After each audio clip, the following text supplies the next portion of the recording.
you've had the open house. Let's just say you have the open house and some showings. You now start getting some offers. So from there, I'm assuming that's probably the next step that you're going to probably talk about is now offers are coming in. Mm-hmm. Let's just say hypothetically that, a lot of buyers will say they'll look at the price and only the price, mm-hmm. right, of a contract. And that doesn't necessarily mean that's the strongest offer. So, just really quickly here, someone can, let's say you have two offers. One is $2,000 more than the other, but one can close cash in 7 days, 10 days, 12 days. One's financing, it's $2,000 more, but it's financing for 45 days. Yeah. Maybe one has a 3-day due diligence, one has a 16-day due diligence. Would you mind just talking a little bit about the contract? These offers come in, the strongest offer is not always the highest offer. Sure, yeah, that's a great points you're making there, because they are also different, the offers.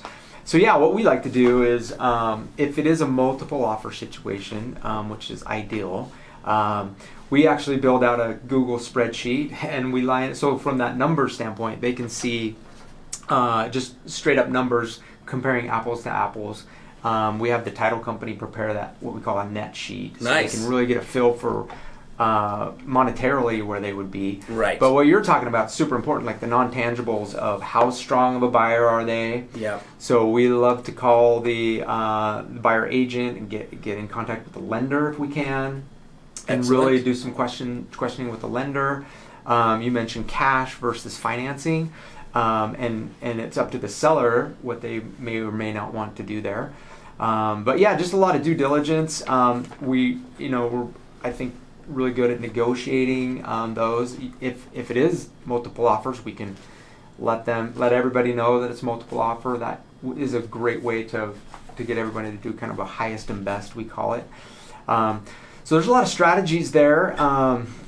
But just being a super open book and getting as much information as you can to your seller, and then consulting with them, based on your experience, on what would the best option be for them. That's awesome. Yeah, going forward. Very cool. I love what you just said. Due diligence on the buyer. I wrote that down really quickly. I'm working a transaction right now that we're listing, and we've listed. Mm-hmm. We're the listing agent, and we got an offer that's contingent on the sale of their house. Yeah. So you have buyer number one, who I have no idea who they are because they're buying buyer number two's house. Uh-huh. And buyer number two is buying buyer number three's house, which is the house I'm listing. Domino yes. deal, yeah. So me as the agent, what I ended up having to do is exactly what you said. We did due diligence on the buyer of our house. Found out he was a strong borrower, talked to the loan officer, everything looked good. But because he's contingent on buying our house, on selling his house, then I had to go do due diligence on that buyer, who mm-hmm. I have no idea who they are. So I had to ask buyer number two's agent for buyer number one's information, and loan officer and agent, and had to have a conversation with them because I needed to know the strength of buyer number one could perform to buy number two, because if they couldn't perform to buy number two wouldn't buy our listing.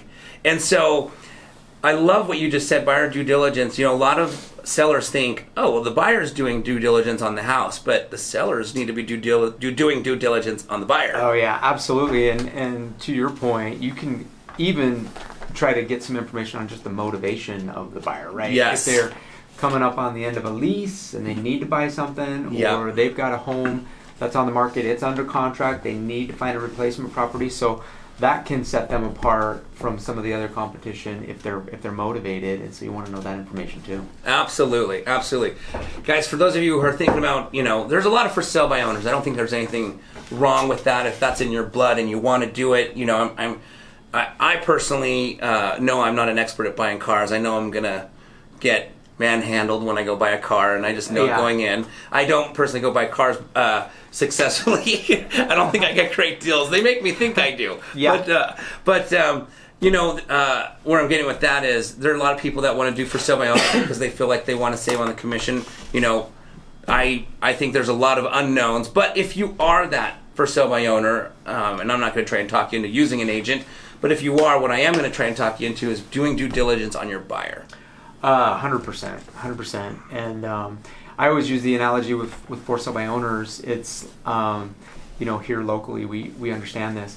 If you were to buy a car on KSL, let's say it's a Honda Civic, a 2010 Honda Civic on KSL, for some reason Larry Miller can sell that exact same car on his lot for $5,000 more. Right. And so that's the whole concept of buying through the proper channels, through real estate agents, and the data shows that out. There's so many studies that show you will get 7, 8, 9% more going through an agent. As you were just saying that, I was starting to think, I've helped clients. We've purchased homes from, I was their buyer agent, and we found great opportunities on KSL and Craigslist, and they were for sale by owners. And I represented them through the transaction where they bought it for sale by owner. And, one of the things that I'll do oftentimes is, we all usually, good agents, most agents, good or bad, most agents are going to send a pre-approval letter, a pre-qualify letter. So we'll send the offer to the seller saying, hey, listen, just so you know, I'm submitting an offer on behalf of my client. I understand you're representing yourself. Here's their pre-qualification letter so you can see they're qualified. And then when I chat with the loan officer, I'll ask, hey, just out of curiosity, they call and chat with you in regards to strength of the borrow. Never have they said yes. I don't know if for sale by owners. No, they need to be checking to make sure this is a qualified buyer for real. 100%. And to your point, they get targeted by investors. So they really get hit up hard by investors, and then buyers too are thinking the same thing. Buyers are thinking, okay, it's a for sale by owner. They're not paying commissions, therefore I'm going to offer less in my offer. So it's usually a lose proposition for sale by owner. So if you're a for sale by owner, definitely do due diligence on your buyer. If that's probably the biggest nugget that you might get out of this if you're selling your house on your own without an agent today. To save yourself from all the headaches of falling out of contract over and over, right? And buyer just can't close sometimes. Financing isn't strong enough. Okay, excellent.